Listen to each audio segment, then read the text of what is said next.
Surtout, ne déménage pas dans une nouvelle maison ou dans un nouveau appartement sans avoir lu la sourate Al-Baqarah avant de déménager. Pourquoi? Ou lorsque tu pars en vacances longtemps, 2, 3 mois, 4 mois et que tu reviens, lis surtout sourate Baqarah avant de pouvoir te réinstaller. Car le shayatin ou les diables peuvent être dans cette maison-là.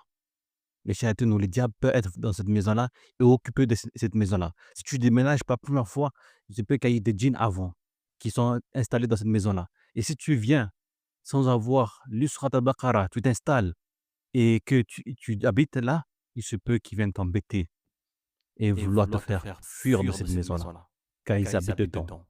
Le prophète Mohammed alayhi salatu wassalam dit: ne faites pas de vos maisons des cimetières. Le diable fuit, les shayatines fuient de cette maison-là, celui qui lit Surat al-Baqarah. لام ميم. Donc, les savants ont recommandé ici, lorsque tu déménages pour la première fois ou lorsque tu pars longtemps en vacances, de lire Surat al-Baqarah avant de déménager de cette maison, de l'appartement ou la maison que tu as pris, pour que les shayatines et les djinns qui habitent dans cette maison-là, ils partent, ils fuient. Car sinon, si tu fais pas cela, il se peut qu'ils viennent t'embêter. Ils viennent t'embêter pour que tu pars, ils te chassent de cet endroit-là car ils habitent dedans. Donc, n'oublie pas surtout de lire Surat al-Baqarah. Il faut le lire en entier et en arabe.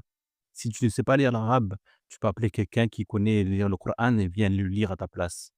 Il ne suffit pas de prendre sur le téléphone ou la télé, appuyer, mettre Surat al-Baqarah, c'est tout. Non, il faut que tu le lises. Les savants disent qu'il faut que tu le lises toi-même ou que une personne le lise à sa voix, avec sa voix. Ainsi, ça fait fuir les shayatin et les djinns.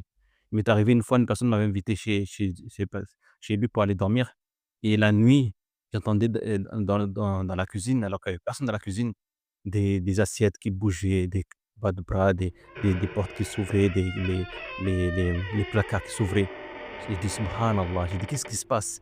Et j'ai dit à la personne le lendemain, m'a dit: «Ça m'arrive des fois, des choses que j'avais mis sur ma table, on les renverse. Je me retrouve à renverser tout par terre la nuit, le matin, alors que la nuit, c'était bien rangé». Subhanallah.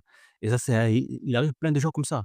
C'est parce qu'ici, avant de déménager dans cette maison-là, ils ont pas les Surat al-Baqarah. Et les shayatin et les diables et les djinns qui étaient dans cette maison-là, ils sont restés là. Ils ont voulu faire fuir la personne, le faire peur et le faire fuir de cet endroit-là pour qu'il reste dans cette maison-là. Donc, maintenant que tu le sais, lis Surat al-Baqarah avant de déménager ou lorsque tu pars en vacances longtemps et lorsque tu reviens, lis Surat al-Baqarah. Il se peut que les shayatin reviennent dans cette maison-là pensant que tu as abandonné la maison pour s'installer à leur tour.